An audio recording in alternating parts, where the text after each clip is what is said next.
Homme, es-tu capable d'être juste? C'est une femme qui t'en fait la question. Tu ne lui ôteras pas du moins ce droit. Dis-moi, qui t'a donné le souverain empire d'opprimer mon sexe? Ta force? Tes talents? Observe le Créateur dans sa sagesse. Parcours la nature dans toute sa grandeur, dont tu sembles vouloir te rapprocher, et donne-moi, si tu l'oses, l'exemple de cet empire tyrannique.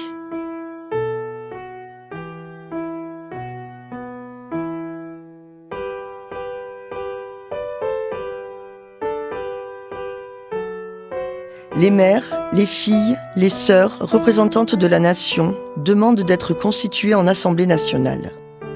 Le sexe supérieur en beauté, comme en courage dans les souffrances maternelles, reconnaît et déclare les droits suivants de la femme et de la citoyenne.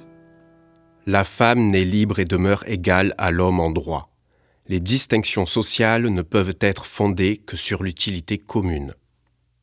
Le but de toute association politique est la conservation des droits naturels et imprescriptibles de la femme et de l'homme. Ces droits sont la liberté, la propriété, la sûreté et surtout la résistance à l'oppression. Nulle femme n'est exceptée.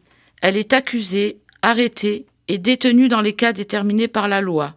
Les femmes obéissent comme les hommes à cette loi rigoureuse. Nul ne doit être inquiété pour ses opinions même fondamentales. La femme a le droit de monter sur l'échafaud. Elle doit avoir également celui de monter à la tribune, pourvu que ces manifestations ne troublent pas l'ordre public établi par la loi. La libre communication des pensées et des opinions est un des droits les plus précieux de la femme, puisque cette liberté assure la légitimité des pères envers les enfants.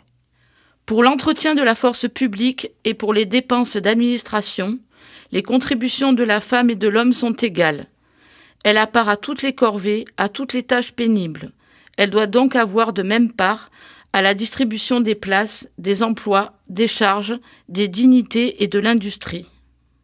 Toute société dans laquelle la garantie des droits n'est pas assurée, ni la séparation des pouvoirs déterminée, n'a point de constitution. La constitution est nulle si la majorité des individus qui composent la nation n'a pas coopéré à sa rédaction. Les propriétés sont à tous les sexes réunis ou séparés. Elles sont pour chacun un droit inviolable et sacré. Femme, réveille-toi!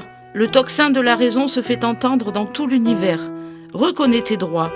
Le puissant empire de la nature n'est plus environné de préjugés, de fanatisme, de superstitions et de mensonges. Ô femmes, femmes, quand cesserez-vous d'être aveugles? Quels sont les avantages que vous avez recueillis dans la Révolution?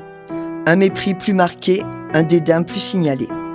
Quelles que soient les barrières que l'on vous oppose, il est en votre pouvoir de les affranchir. Vous n'avez qu'à le vouloir.